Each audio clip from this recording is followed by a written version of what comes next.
Welcome back to our weekly explainer. And wow, what a week it's been. It feels like the ground literally shifted in the world of AI. We saw tools that can turn your voice into a video, AI assistants that are basically co-pilots for programmers, and a brand new race for trillion parameter models. So let's dive in and break down what just happened. I want you to just think about this for a second. What if you could create a video just by talking? No fancy software, no animation skills needed, just your own voice. Well, that's not science fiction anymore. It's actually one of the big breakthroughs we're talking about today. So first up, let's talk about creativity. We're seeing AI evolve into this real-time creative partner. And I mean, these aren't the slow, clunky tools from a year ago. This is all about instant creation, turning the ideas in your head into something real right in front of your eyes. And leading the charge here is Krea AI. They just dropped a real-time video tool that is, frankly, a total game changer. This isn't about typing a prompt and then waiting around for a result. No, this is about generating and editing video live as the ideas pop into your head. The speed is just wild. We're talking video generation at over 12 frames a second, which is fast enough to create smooth motion instantly. You can actually paint your edits right onto the playing video. Or, get this, use your webcam as a live source. It's an incredibly fluid and interactive way to create. And this is where it stops being just a cool toy, you know? It becomes a serious tool for creators, for marketers, for anybody. It lets you prototype ideas and tell stories on the fly, testing concepts in seconds, not days. And that, of course, absolutely slashes production costs and timelines. Okay, so while Krea is busy mastering real-time motion, Ideogram is over here solving another huge headache for creators: visual consistency. They're making it way easier to keep a specific artistic style across all of your AI images. They've rolled out this new Styles panel, and you can basically think of it like having a professional art director on call. You've got over 65 presets to choose from, so you can immediately get a look, whether it's realistic, anime, or something else. You can even save your own custom styles or just grab one from a reference picture. It's ridiculously simple. So what does this actually mean? Well, for brands, it means you can finally keep a consistent look across all your marketing stuff.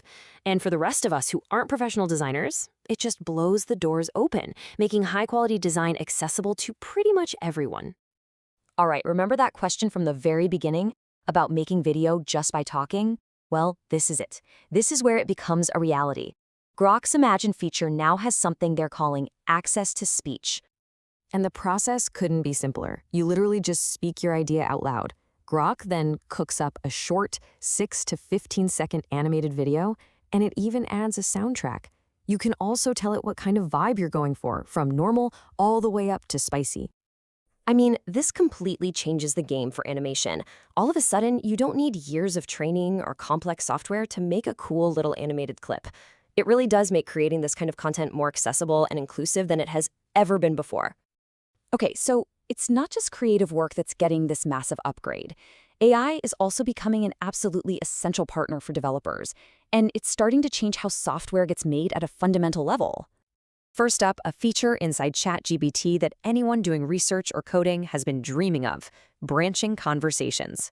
Seriously, just think of it like a choose-your-own-adventure book, but for your projects. You know how it used to be, right? Just one single long continuous thread. If you wanted to try a different approach, you had to copy and paste everything, and you'd just lose your flow. But now you can just fork the chat at any point. It creates a whole new branch that remembers all the original context. It's perfect for exploring different ideas side by side without messing up your main line of thought. And what that all boils down to is a massive boost in efficiency. It's fantastic for A/B testing prompts or exploring different research paths, all without losing your place. It seems like a simple feature, but it creates a much more organized, non-destructive way to work with AI. Now let's take that idea of collaboration and kick it up a notch with something called warp code. And listen, this is not just another chatbot that spits out code snippets. This is an agentic AI, and it's built directly into a developer's most critical tool, the terminal. The real magic here is how deeply it's integrated. This is a top-tier coding agent that lives right where developers do their work. It has real-time TIFF tracking, so you can see every single change the AI suggests, and you can even give it a rulebook for your project to follow. It's like having an AI pair programmer sitting right next to you all the time. So while all these tools on the front end are getting smarter and more intuitive, the engines powering them are getting exponentially bigger. We are now officially in the trillion parameter era, and it's kicking off this incredible battle between open and closed AI models. Just this week, two new trillion parameter titans hit the scene, and they each have a totally different philosophy. On one side, you have Moonshot AI's Kimi K2, which is open weight, meaning it's free for anyone to use. And in the other corner, you've got Alibaba's Qwen 3, which is closed off, only accessible through a paid API. Now, having an open free model with this much horsepower is a direct shot at the big proprietary players.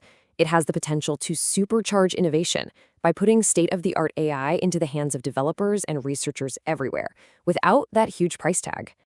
Qwen 3, though, represents the other side of that coin.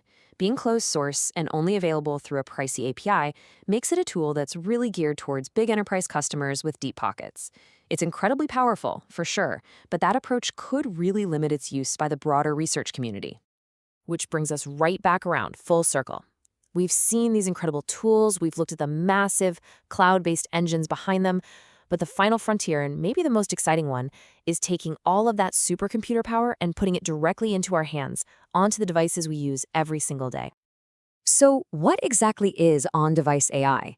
Well, it's pretty much what it sounds like. It's the ability for these powerful AI models to run directly on your phone or your laptop without needing to constantly talk to the cloud. And trust me, that is a massive technical challenge to solve. But Google is taking that challenge head-on with its new model, Gemma 3N. It has been specifically engineered to be incredibly powerful, but also efficient enough to run on what we call edge devices, which is just a fancy term for your personal tech. And how they pulled this off is really the key. Gemma 3N is multimodal. It understands audio, video, and text, and it uses a new kind of architecture and some really clever memory optimization to pack a ton of power into a tiny, efficient package that won't kill your battery. And the result is a whole new universe of apps that just weren't possible before. I mean, imagine real-time translation on your phone when you have no internet, or using your camera to search the world around you.